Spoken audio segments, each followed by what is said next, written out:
नमस्कार, times now Bharat पर आपका स्वागत है। आपके साथ मैं हूं राकेश पांडे। शाम के 5 बजने वाले हैं। वक्त हो गया है देश के सबसे पसंदीदा डिबेट शो राष्ट्रवाद का। राष्ट्रवाद यानी देश से बढ़कर कुछ नहीं। और आज का सवाल की कथावाचक अपमान पर बवाल क्या अखिलेश यादव का सियासी प्रयोग है? कथावाचक की पीठ पर पीड़िए मोदी योगी को ऐसे घेरेंगे क्या? यूपी के इटावा में 2 कथावाचकों के साथ भीषण बदसलूकी हुई। खबर के मुताबिक जाति पहचान छिपाकर कथा करने पर उनका सिर मुड़वा दिया गया। नाक रगड़वाने तक के आरोप है। इस कांड के बाद यूपी पुलिस एक्टिव है। 4 आरोपियों को गिरफ्तार भी किया गया है। लेकिन जिस तरीके से आनंद फानन में अखिलेश यादव ने इन कथावाचकों को सपा के दफ्तर में बुलाया, इस पर अब यह आरोप लगने लगे हैं कि उन्होंने अपनी सियासत के लिए इस मुद्दे को लपक लिया है। पीडीए कार्ड खेलना, पीडीए के लिए आंदोलन करना, यह सब 27 के लिए एक प्रयोग है। करेंगे चर्चा, लेकिन पहले रिपोर्टिंग।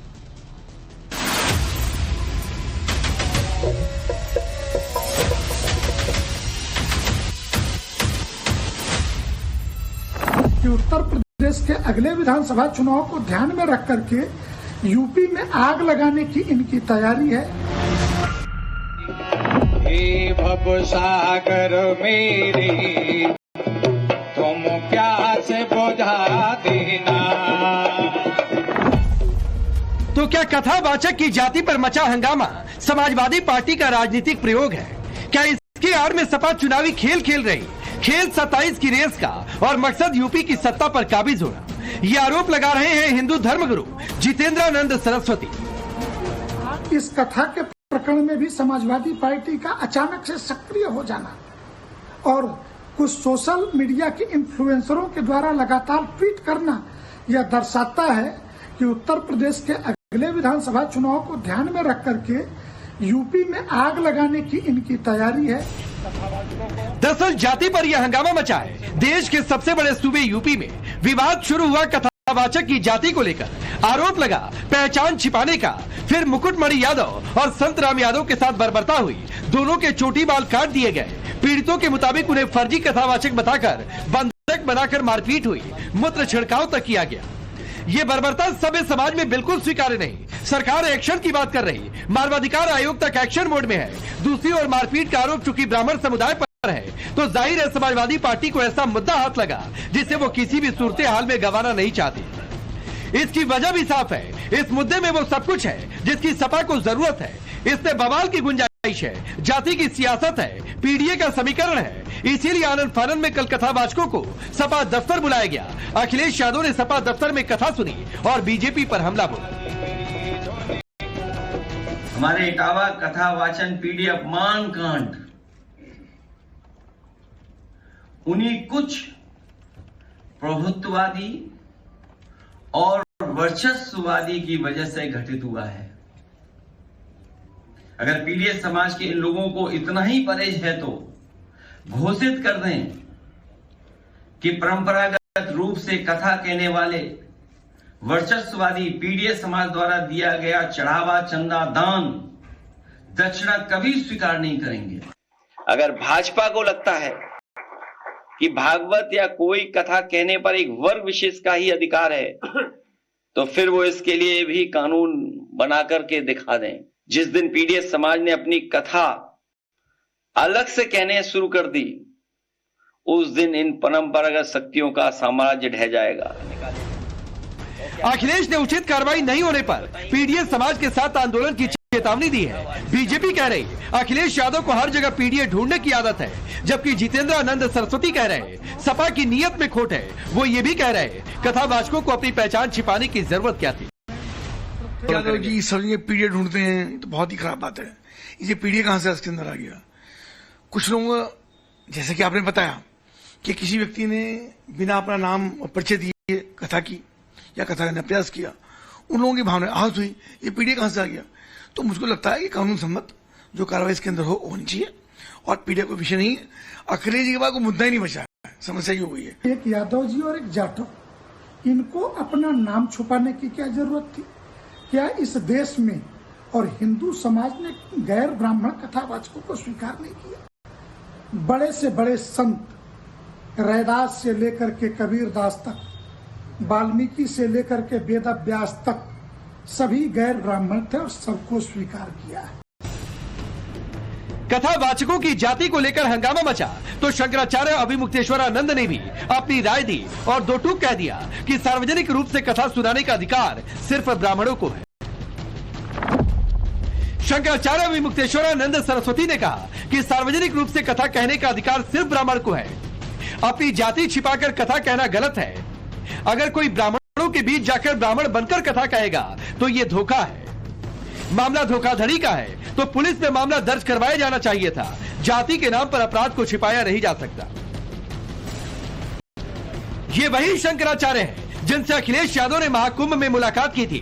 हादसे के बाद उनके बयानों को कोट करके सियासत भी की, लेकिन सवाल है कि अब सपा उनके इस बयान पर क्या कहेगी। इन सबके बीच सपा पीडीए के सम्मान के नाम पर आए इस मुद्दे को हाथ से जाने नहीं देना चाहती और कथावाचक के अपमान को समूचे पीडीए का अपमान बताकर हमलावर है, जबकि बीजेपी कह रही कि सपा जाति संघर्ष चाहती है।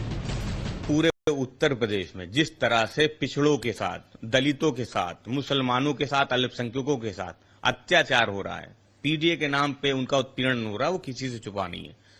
पहले दलित, फिर मुसलमान और अब पीडीए के लोगों का जिस तरह से एक कथावाचक वो इटावा में जाता है और उसकी जात पूछ के उसका सिर मुंडवा दिया जाता है, ये निंदनीय है। बिना मतलब में भिड़ाने का कार्य है। यादव हमारा है, ब्राह्मण हमारा नहीं है, ब्राह्मण बीजेपी का है। मैं पूछना चाहता हूं अखिलेश जी से कि बिना ब्राह्मण के सरकारें बन गई थी आपकी, क्या ब्राह्मणों ने वोट आपको नहीं दिया था? आप भी माता प्रसाद पांडे हैं, कई विधायक हैं आपके यहाँ जो अन्य सरकारों में आपके साथ रहे, क्या वो ब्राह्मण नहीं थे? उनके सगे संबंधी, उनके रिश्तेदार, उन्होंने वोट नहीं दिया था? बिना ब्राह्मणों के यहाँ सरकार बन गई थी क्या आपकी? आज आप जाकर के चिल्ला रहे हैं पीडीए हमारा है, तो हम लोग कहाँ जाएंगे ब्राह्मण? कल को आपकी सरकार आ जाएगी तो कुछ ले जाएंगे क्या ब्राह्मण? तो क्या इटावा की घटना के बहाने जातियों को आमने सामने लाकर सपा हिंदुत्व वोट बैंक में सेंध लगाना चाहती है? क्या तभी अखिलेश यादव ने 3 दिन की डेडलाइन देते हुए पीडीए के मान सम्मान की रक्षा की बात करते हुए आंदोलन की चेतावनी तक दे दी?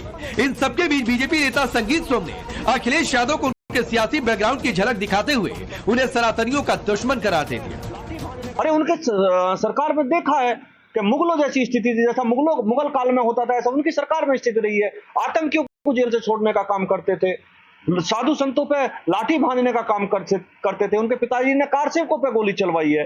तो नहीं, इस देश का और प्रदेश का सनातनी कभी माफ नहीं कर सकता। Bureau report, times now Bharat. तो चलिए आपने ये रिपोर्ट देखी, आपका परिचय मैं पहले आज के मेहमानों से करवाता हूं। हमारे साथ स्वामी जितेंद्रानंद सरस्वती जी जुड़ रहे हैं।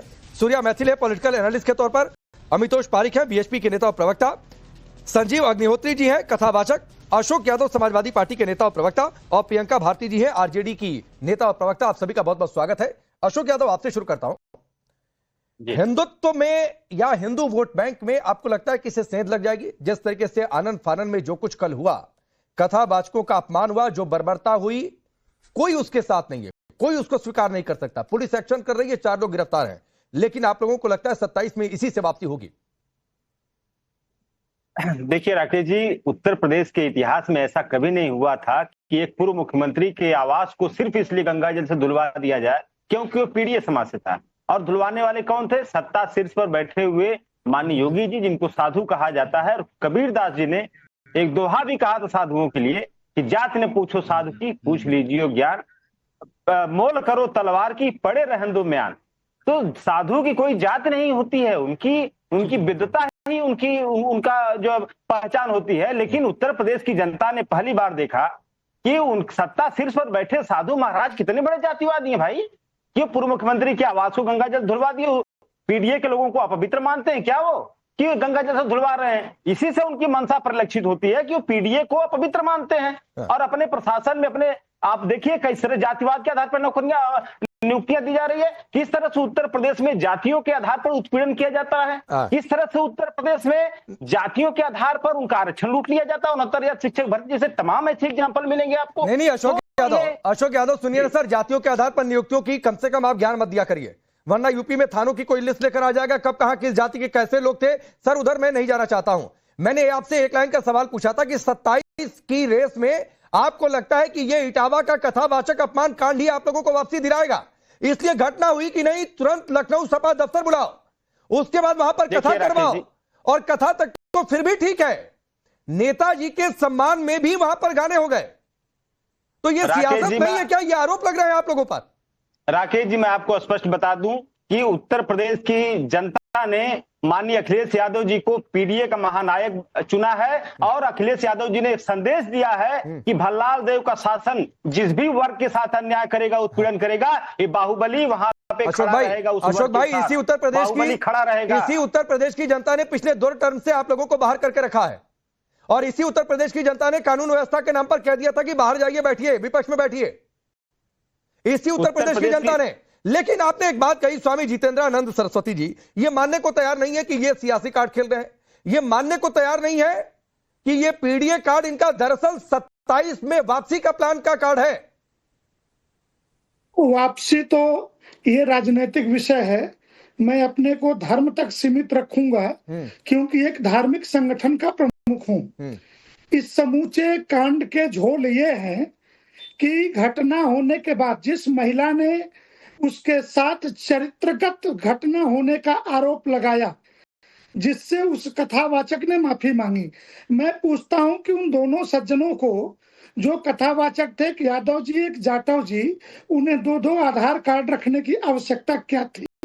एक दूसरे के जिसने कथा कराने के लिए बुलाया है, जिस व्यक्ति ने कथा के लिए आमंत्रित किया, क्या उसे जाति नहीं पता थी? पहले तो स्पष्ट कर दूं कि सनातन हिंदू धर्म में जाति के आधार पे किसी को भी कथा कहने सुनने पर पाबंदी नहीं है। मैं सैकड़ों ऐसे कथावाचकों की सूची यहाँ से गिना सकता हूँ, लेकिन वो सारे कथावाचक, वो संत समाजवादी पार्टी के षड्यंत्रिक ढांचे में कहीं फिट नहीं बैठते। इसलिए इटावा से ये षड्यंत्रकारी ढूंढ करके एक व्यक्ति लाया गया जो आनन फानन में इनके मंचों पर प्रेस कॉन्फ्रेंस भी कर सके। हिंदू समाज को जातिगत षड्यंत्र में तोड़ने का। अभी पीछे के दिन कौशाम्बी की घटना में अखिलेश यादव जिस ब्राह्मण ने आत्महत्या की उसके पक्ष में खड़े थे और इनका प्रदेश अध्यक्ष जो है वो पाल के पक्ष में खड़ा था। दोनों के पत्र सार्वजनिक थे। ब्राह्मण वर्सेज पाल वहां कराने की साजिश थी, ब्राह्मण वर्सेज यादव यहाँ कराने की साजिश है। तो ये पहले तय करें कि ये किसके साथ खड़े हैं। ठीक है, मैं पूछ लेता हूं, ये विषय मैं पूछ लेता हूं स्वामी जी, हिंदू समाज मैं पूछ लेता हूं अशोक भाई, आप हैं किसके साथ या फिर आप किसी के साथ नहीं है? जातियों को आमने सामने खड़ा कर दो, नहीं हूँ और फाड़ करके रख दूंगा। जातियों को आमने सामने कर दो, खूब करिए, बहुत अच्छा लगेगा। हिंदू वोट बैंक आपको मिल जाएगा। और दूसरी बात है कि जो स्वामी जी ने कही, मैं एक चीज उसमें ऐड कर देता हूं। आप लोगों ने पिछली बार आपको राजनीति खूब करिए आप लोग, जनता जिसे ठीक बात है स्वामी जी, वो सत्ता में आएगा। अशोक भाई, पिछले कुछ समय में महाकुंभ के बाद से आप लोगों ने शंकराचार्य अभिमुक्तेश्वरानंद जी को 10 बार कोट किया होगा कि उन्होंने ये कहा, ये कहकर सरकार पर हमला बोला। अब आज भी उनको कोट करके कुछ कह दीजिए। वो तो ये कह रहे हैं, जबकि मैं नहीं मानता और स्वामी जी भी कह रहे हैं कि कथा वाचन कोई भी कर सकता है, लेकिन वो शंकराचार्य कह रहे हैं कि कथा वाचन तो ब्राह्मण ही करेंगे, उन्हीं को अधिकार है। सर देखिए राकेश जी, हम लोग संतों को, महात्माओं को बहुत सम्मान देते हैं, उनका आदर करते हैं। मैं उनके खिलाफ या यहाँ पे जो संत बैठे हैं इनके खिलाफ कुछ नहीं कहूंगा, लेकिन इतना जरूर कहूंगा कि समाजवादी पार्टी ने जो पीडीए का आंदोलन शुरू किया, उस आंदोलन में सभी वर्ग शामिल है जिसके साथ उत्पीड़न होता है, चाहे वो ब्राह्मण समाज हो, चाहे यादव समाज हो, चाहे जाटव समाज हो। अगर उत्पीड़न होगा, अरे पीडीए में कहा ब्राह्मण आ गया? बिल्कुल, पीडीए में कहा ब्राह्मण आ गया? माता प्रसाद पांडे क्या है राकेश जी? नहीं, आपके पीडीए की ब्राह्मण को, अरे आप नारा ही देते हैं। प्लीज सुनिए, आप नारा ही देते हैं पिछड़ा, दलित और अल्पसंख्यक। इन्हें खुद नहीं पता पिछड़ा, दलित और अल्पसंख्यक, इसमें ब्राह्मण कहां से आ गया? अगड़ा वर्ण कहां से आ गया? राकेश जी देखिए, हमारे पीडीए आंदोलन को डाइवर्ट करने के लिए हमारे कुछ विपक्ष के लोग इस आंदोलन को, भाई अशोक भाई, आप खुद डाइवर्ट कर रहे हैं अपने पीडीए आंदोलन को। या तो कहिए कि ये पीडीए का नारा सिर्फ एक धोखा है, सियासी जुमला है, तब तो मैं मान लूंगा। जो माता प्रसाद पांडे की बात कर रहे हैं, तब तो मैं मान लूंगा।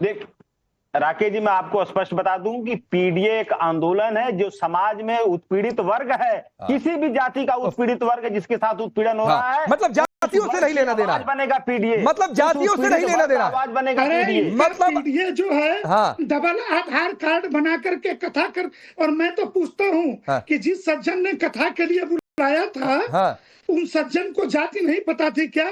इसका सीधा सा मतलब है ये पूरी तौर से कथा की आड़ में उत्तर प्रदेश को जलाने की रची गई साजिश है। ठीक है। इस स्वामी जी की बात साजिश में पे, जो स्वामी जी की शामिल बात पे है, सबकी गिरफ्तारी होनी अशोक भाई चाहिए। आइएगा, स्वामी जी के बात पर आइएगा, 10 सेकंड, लेकिन बस लेकिन मात्र 10 लेकिन सेकंड। एक बात अशोक भाई आपने मान लिया, और वो ये बात आप मान ली कि पीडीए में जातियां नहीं आती हैं, जो उत्पीड़ित है सब आ जाएगा, वो चाहे ब्राह्मण हो, क्षत्रिय हो, किसी भी समुदाय से हो। तो जातियों का रोना आज के बाद से मत रोइएगा कि हम इन्हीं जातियों की बातचीत कर रहे हैं, इन्हीं पिछड़ी जातियों की बातचीत कर रहे हैं। तो ये कह दीजिए आपको पिछड़ी जातियों से मतलब नहीं है, जो पीड़ित होगा वो आ जाएगा। आप सीधी सी आपकी एक लाइन है, सपा की एक लाइन। अब रुक जाइए, प्रियंका भारती के पास जाता हूं, कई मेहमान है, रुक जाइए। प्रियंका भारती जी, एक बात तो तय हो गई, अशोक भाई ने कह दिया कि ये पीडीए में जातियों का हिसाब किताब कॉन्सेप्ट नहीं है, इनकी पार्टी का स्टैंड हो सकता है। मैं फिर दोहरा रहा हूं कि कथावाचकों के साथ जो भी हुआ उस पर सख्त से सख्त कार्रवाई होनी चाहिए, और ऐसा हम स्वीकार नहीं कर सकते हैं इस सदी में और इस सभ्य समाज में। ये स्वामी जी भी कह रहे हैं, लेकिन इसके बावजूद अगर पॉलिटिकल बयानबाजी होगी तो इसका मतलब है कि हर आदमी अपना वोट बैंक तलाश रहा है। Everything social is political. और सबसे पहली बात, जब शुरू हुआ ये डिबेट तो आप किसी संत का बयान चला रहे थे, कथित संत का, जो कह रहे थे क्या ब्राह्मणों ने संत रविदास को और संत कबीर को नहीं अपनाया? होते कौन है आप अपनाने वाले और स्वीकारने वाले? आपको किसी ने कॉपीराइट दिया है कि क्या आप स्वीकारेंगे तभी उनको समाज संत मानेगा, आप नहीं स्वीकारेंगे तो संत नहीं मानेगा, या उनको बौद्धिक नहीं माना जाएगा? और दूसरा सवाल, बस दो उदाहरण दूंगी। वहां पर एक दृष्टिविहीन दलित समुदाय के भी व्यक्ति थे, ढोलक वादक थे, जिनका ढोलक छीन करके उनको मारा पीटा गया, उनके शुद्धिकरण के लिए उनके ऊपर पेशाब छिड़का गया।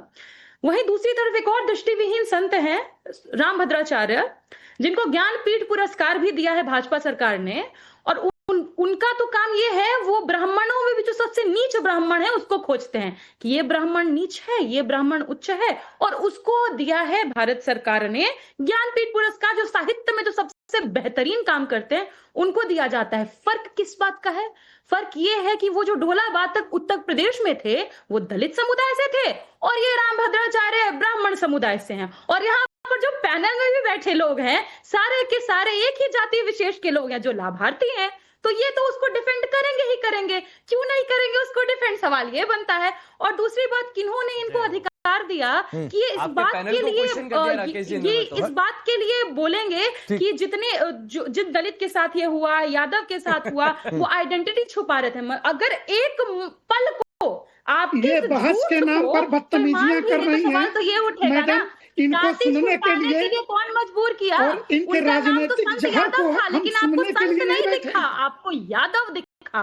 क्यों? क्योंकि आपका जहां एकाधिपत्य है मधु मिष्ठान और मंदिर में, वहां पर कोई और ना आ जाए, क्योंकि आप ही ने ये बनाया है कि बाकी जो दलित पिछड़ी जाति है वो नाले में रहे और आपको मधु मिष्ठान मिलता रहे। ये समस्या है, और ये समस्या जातिवाद से उत्पन्न हुई है, जाति व्यवस्था से उत्पन्न हुई है, और जिन्होंने ये जाति व्यवस्था बनाई है ना, सबसे बड़े समाज को खराब करने वाले, हमारी इस स्थिति के जिम्मेदार वही लोग हैं जिन्होंने अपने को उच्च बताया और बाकियों को नीच बताया। ठीक, आप लोग होते कौन है? किन्होंने आपको ये अधिकार? नहीं, अग्निहोत्री जी, मैं आऊंगा। किसी ने किसी को नहीं दिया है। प्रियंका जी, मैं एक सवाल आपसे पूछता हूँ, आपको हम ही से सर्टिफिकेट क्यों चाहिए ऊंचा बनने का? ऊंची बनकर के बैठो, तुम्हें रोका किसने है? किसी ने मना किया क्या? लेकिन नहीं, तुम्हें गालियां बकनी है, सबको ब्राह्मणों को गाली देनी है, और ब्राह्मण ही बनना है। समस्या यही है कि बनना ब्राह्मण है, गाली भी ब्राह्मण को ही बकनी है। क्या मानसिकता है? अरे भाई, चंदा हमसे लेंगे आप लोग। अगर इस चैनल पर बैठे हुए राजनीतिक लोग एक तय करे, राजनीतिक दल, कि इस देश में जाति नहीं लिखी जाएगी, जात खत्म कर देंगे, तो तुम्हारे जात के आरक्षण का आंदोलन, तुम्हारा पीडीए, तुम्हारी रोजी रोटी जो तुम्हारे जात के नाम पे चल रही है, मिट्टी में मिल जाएगी। योग्यता के आधार पे नहीं, तुम्हें जात के नाम पर आरक्षण चाहिए, इसलिए जात जिंदा रखना तुम्हारी मजबूरी है, योग्य लोगों की मजबूरी नहीं है। क्वालिफिकेशन है तुम्हारी। बहुत बोला, पर अब तुम पर आऊंगी, क्योंकि ये व्यक्ति मेरे लिए जिसका कोई हैसियत नहीं है वो मेरे तुम शब्द का इस्तेमाल करेगा। आपसे ज्यादा पढ़ी लिखी हूँ, समझदार हूँ, सिर्फ वो धागा नहीं लेके घूम सकती हूँ कान पर। नहीं, प्लीज ऐसी बातें नहीं, कोई ऐसी बातें ना करें। मैं अग्निहोत्री जी आपके पास आता हूं। जो प्रियंका भारती कह रही हैं, इसको जाति से जोड़ना ठीक है, एक आपराधिक घटना हुई है, तो क्या इसको सिर्फ आपराधिक घटना की तरह नहीं देखा जाना चाहिए और इस पर कड़ी कार्रवाई होनी चाहिए? क्योंकि बर्बरता हुई है, या फिर इसको चूंकि पॉलिटिक्स से इन्वॉल्व है तो हम कहें कि नहीं नहीं, समाज में कहां पिछड़े समाज के संत स्वीकार करते हैं, जबकि लंबी फहरिस्त है। अगर गिनवाएं तो लंबी फहरिस्त है कि समाज ने पिछड़े समाज के लोगों को भी संत के तौर पर स्वीकार किया है। देखिए, मैं दो बातें बहुत देर से सुन रहा हूं। एक तो जिन सज्जन ने कहा कि जात न पूछिए साधु की, तो आप बताइए साधु है कौन? क्या ये ऐरा गहरा कोई भी व्यक्ति साधु हो जाएगा? अरे भाई, और दूसरी बात है, प्रमाणिक बोल रहा हूं, जो कहूंगा सच कहूंगा, सत्य सिवा कुछ नहीं कहूंगा, लेकिन सुनने की शक्ति होनी चाहिए। इसमें भी पढ़ाई लिखाई चाहिए। आपकी पढ़ाई लिखाई नहीं लगती जिस तरह के वक्तव्य हो रहा है आपके चैनल पर। आप सुन लीजिए मेरी बात को। विरक्तो वैष्णवो, listen to me, let me complete please, let me complete please, let me complete. नहीं भाई साहब, सुन लीजिए, सुनने की शक्ति रखिए। विरक्तो वैष्णवो विप्रो वेद शास्त्र विशुद्ध कृत, ये लिखा हुआ है बड़े देश के सर्वोच्च ग्रंथ का लेख बोल रहा हूं मैं, अप्रमाणिक बात नहीं करता अग्निहोत्री। विरक्त व्यास को कैसा होना चाहिए? विप्र होना चाहिए, यानी कि ब्राह्मण से भी उत्तम जो ऋषि है परंपरा का, जो बहुत पढ़ा लिखा है, जो बहुत ज्ञान गम्य। हर कोई ब्राह्मण भी कथा नहीं करता है क्योंकि वो पढ़ा लिखा नहीं, इसलिए इसमें अपवाद नहीं होना चाहिए। अब अखिलेश यादव जी को बैठे बैठाए मुद्दा मिल गया है, इनके हर काम इनकी पार्टी के लोग गलत करते हैं और उसके बाद ये इनको मुद्दा मिल गया, बस ये सिर्फ राजनीति चमकाने वाली बात है। मेरे भाई ऐसा मत करो, इससे कुछ नहीं मिलेगा, क्योंकि ये समाज बहुत पढ़ा लिखा है। ब्राह्मण के अलावा कोई भी मंच को आप कोई भी मंच पर बैठने का अधिकार नहीं है, ये आपकी मनवादी बिल्कुल नहीं है। और हर कोई व्यक्ति साधु और संत नहीं बन सकता है। साधु शब्द का अर्थ अलग है, हम लोग जो साधना में लगा वो साधु है। हर कोई नहीं, हाँ, हर कोई साधना नहीं नहीं, एक मिनट में आता हूँ, अग्निहोत्री जी में आता हूँ। अमितोष पारिक यहाँ पर बैठा कोई भी पैनलिस्ट, प्रियंका जी ने चूंकि कोट किया, कोई भी पैनलिस्ट ये नहीं कहेगा कि इटावा में जो हुआ वो उचित हुआ है और वो होना चाहिए। और मैं कह रहा हूं कि भगवान की कथा कोई भी श्रद्धा भाव से सुनाए, मैं सुन लूंगा, लेकिन उसके बावजूद अगर जाति खोज कर अगर इस तरीके की बातें होंगी तो क्या ये पॉलिटिक्स नहीं है? प्लीज अग्निहोत्री जी, आ रहा हूं, इसके बाद सूर्या मैथिल आपके पास भी आ रहा हूं। ये कोई धर्म है क्या? जात को छुपा दो, आप सीधे लिखिए। धन्यवाद। आपके जो पैनल में बैठी है प्रियंका जी, इन्होंने तो आपके पैनल पे ही सवाल और प्रश्न चिन्ह उठा दिए और जातिवाद के ऊपर में। ये वो लोग हैं जो सूडो सेक्युलर ग्रुप से जुड़कर आते हैं और आजादी की मांग करते हैं और टुकड़े की राह देखते हैं और देश में 80 को बांटते हैं और 20 को साधते हैं। इनको सनातन का अगर ज्ञान नहीं है तो जो यदुवंशी से ये बात करते हैं, उस यदुवंशी के गीता 4 अध्याय 4 श्लोक 13 में क्या लिखा है? चतुर्वर्णम मया सृष्टम गुण करना विभागशय, मतलब कि there is no caste system and there is only class system. और ये बात कहां आ रही है? अंबेडकर राइट की सोच को रखने वाले लोग को अगर मैं गिना दूं तो डॉक्टर BR अम्बेडकर ने कहा है, particular attention has to be fact to the fact that this the varna system was essentially a class system in which individuals when qualified could change their class and therefore classes did change their personal. Dr. B.R. Ambedkar, quote and unquote. Again Dr. B.R. Ambedkar, quote and unquote, the untouchable cited above that the memory Nandadas, Ravidas, Tomkela, 3 renowned saints who were born among the untouchables and who by their pity and virtue were known and esteem of all. कहां चली गई प्रियंका जी? लेकिन इनकी आवाज तब क्यों नहीं उठती है जब एक पूरा media, journalist and media spread caste hated, जब एक आर्टिकल निकलता है कि कास्ट हेट फैलाई जा रही है और बाद में पता चलता है किसी कास्ट का कोई उल्लेख नहीं था, तब इनके मुंह से कोई शब्द नहीं निकलते। इनके मुंह से तब शब्द नहीं निकलते जब एक मुसलमान कम्युनिटी से आने वाला दलित का बलात्कार कर देता है। Muslim barber in Moradabad refuse to give haircut to Dalit. Muslim man mercilessly beat up Dalit man for opposing molestation of a sister. Muslim attack Hindu family force to sell their house. अन्य केसेस है, तब इनके मुंह से ये बातें नहीं निकलेगी। राकेश जी, उत्तर प्रदेश SP लीडर शाहीन बेगम, इन्होंने एक दलित कम्युनिटी के व्यक्ति से माफी मंगवाई और पैर छुआए, तब कहां चली गई थी इनकी? नहीं, मैं इसमें एक और ऐड दे देता हूं। प्रियंका जी इस पर जवाब भी देना चाहते हैं, इसमें एक और ऐड कर देता हूं अमितोष पारिक। लेकिन स्वामी प्रियंका जी, आपको याद होगा, इस सवाल को लेकर मैं अशोक यादव के पास जाऊंगा आपके बोलने के बाद, कि अयोध्या में पिछड़े समाज की बेटी के साथ दुष्कर्म हुआ, आरोप किस पर लगा? सपा का, सपा से जुड़ा हुआ आदमी, मुस्लिम समुदाय से, खास धर्म से, लेकिन वहां पर जुबान सिल गई थी, तब पिछड़े दलित का प्रेम नहीं जगा था। खैर प्रियंका जी, आप बोलिए जो अमितोष पारिक ने कहा। अमितोष पारिक जी बाबा साहब को कोट कर रहे थे, ये देख करके बहुत अच्छा लगा। और अगर मैं बाबा साहब को कोट करना शुरू कर दूंगी तो मुझे लगता है कि पैनल छोड़ करके इन लोगों को भागना पड़ेगा।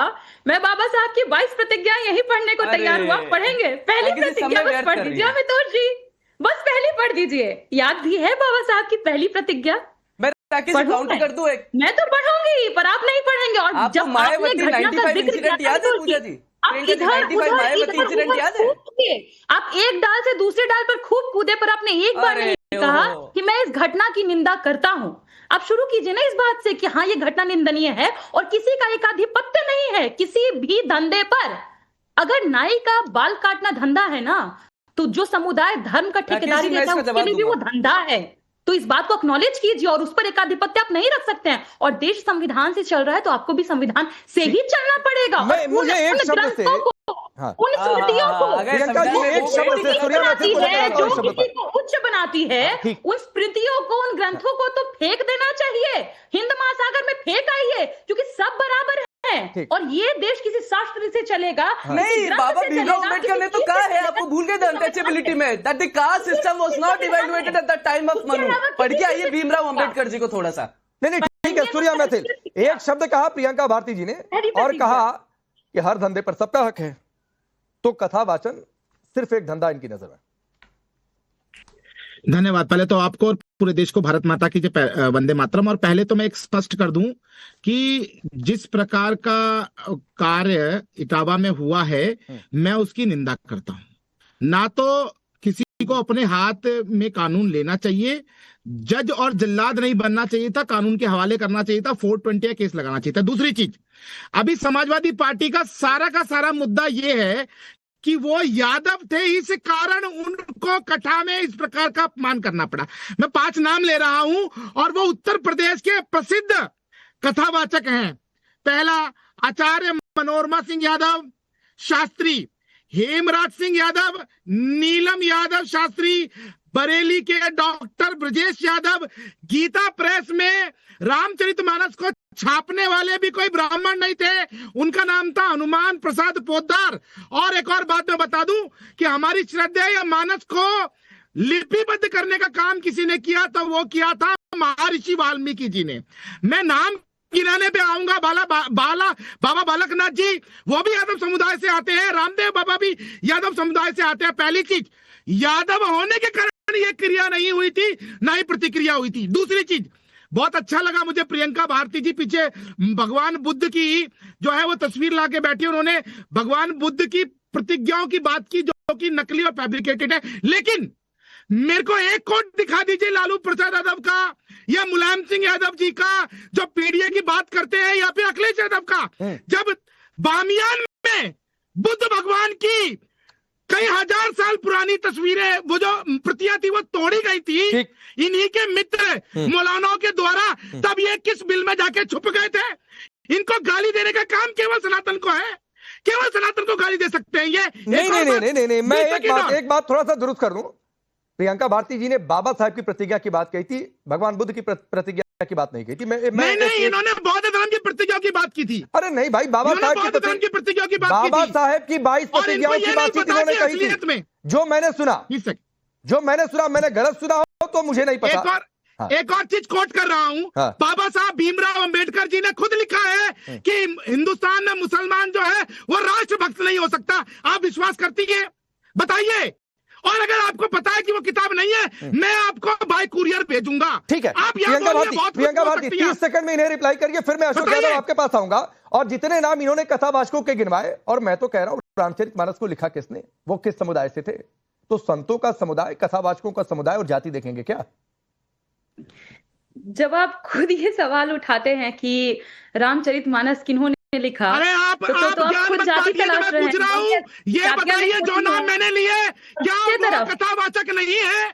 ये बताइए। और आपके पीछे जो भगवान बुद्ध है उनकी तस्वीरें बामियान में तोड़ी गई कि नहीं तोड़ी गई? क्या स्टैंड था आपकी पार्टी का? सुन लीजिए सूर्या मैथिल सुन लीजिए। केवल सनातन पे गाली देंगे आप? अरे सूर्या मैथिल सुन लीजिए, एक बार उनका स्टैंड सुनने के लिए चुप होना पड़ेगा। आपकी पार्टी का एजेंडा है।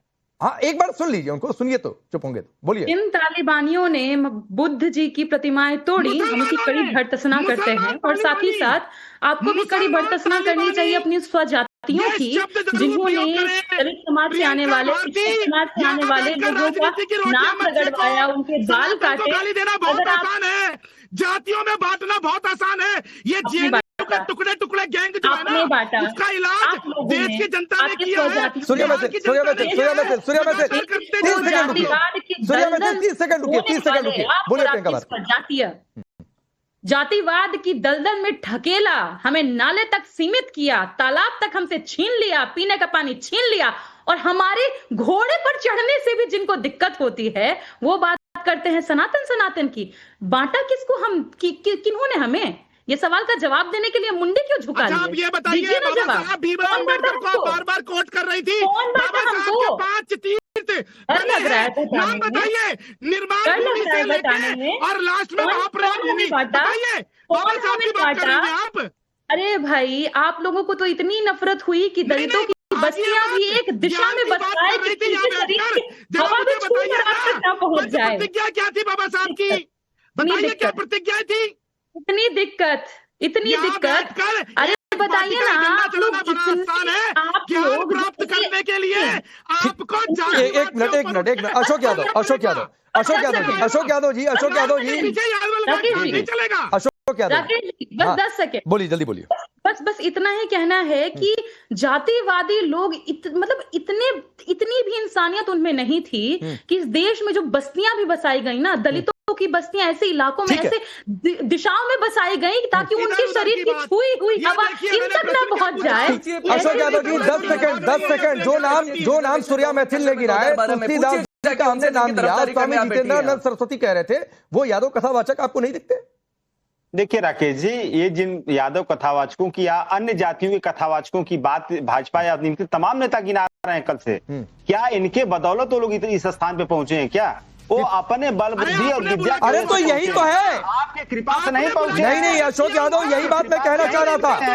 कोई किसी की बदौलत नहीं, समाज ने स्वीकार किया, तो मत कहिए कि यादव किसने स्वीकार नहीं करेंगे। नहीं, किसने? समाज में कौन? समाज ने स्वीकार किया ना, इसलिए कथाभाषण कर रहे हैं। समाज ने स्वीकार किया ना, समाज स्वीकार करेगा भी। वक्त इतना ही है। When the stakes are high,